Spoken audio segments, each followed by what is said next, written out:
अध्यक्ष महोदय, जब रामलल्ला की प्राण प्रतिष्ठा की बात आई तो किसी ने कहा बिना कलश के प्राण प्रतिष्ठा कैसे होगी, किसी ने कहा बिना कलश के प्राण प्रतिष्ठा कैसे होगी, किसी ने कहा जब चुनाव ही प्राण हो तो सोचो कौन सी प्रतिष्ठा दांव पे लगी होगी। लोग तो कुछ कहेंगे, लोगों का काम है कहना, आप जन की बात मत सुनना, सिर्फ मन की बात करना। फिर भी खुश थे हम 500 साल का सपना जो पूरा हो रहा था, हमारे अंदर का हिंदू भी पूरी तरह से जाग गया था। तो चल पड़े अयोध्या की ओर, रामलल्ला की दर्शन की आस लगाए। चल पड़े अयोध्या की ओर, रामलल्ला के दर्शन की आस लगाए। जो सामने नजारा देखा वो देखकर दंग रह गए। वो 3 मंजिलें, 400 खंबे, 32 सीढ़ियां, जय श्री राम का नारा लगाते हुए हम सीढ़ियां चढ़ने लगे। रामलल्ला से क्या गुहार लगाए ये सोचने लगे।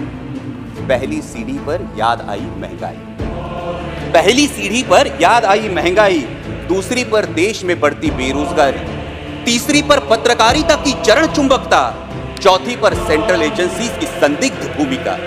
हर सीढ़ी पर कुछ न कुछ याद आ रहा था, हर सीढ़ी पर कुछ न कुछ याद आ रहा था।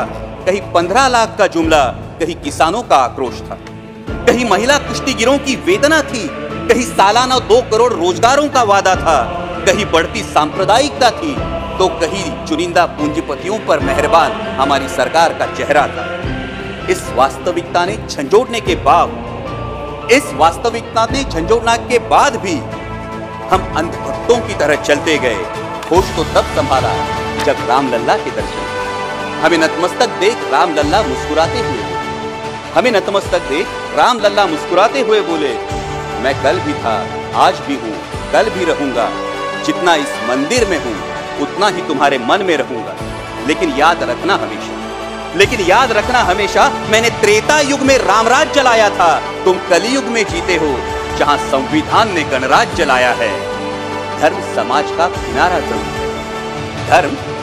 का किनारा जरूर है, लेकिन देश एक बहती धारा है। किनारे को धारा के बीच में लाया तो प्रवाह अड़ जाता है, प्रगति के पथ से हट जाता है। इसलिए धर्म का ठेकेदार नहीं, पहरेदार बनना चाहिए। तुम रहो न रहो, वो रहे न रहे, ये देश रहना चाहिए, देश का संविधान रहना चाहिए, देश का लोकतंत्र रहना चाहिए, ये देश रहना चाहिए। जय हिंद, धन्यवाद।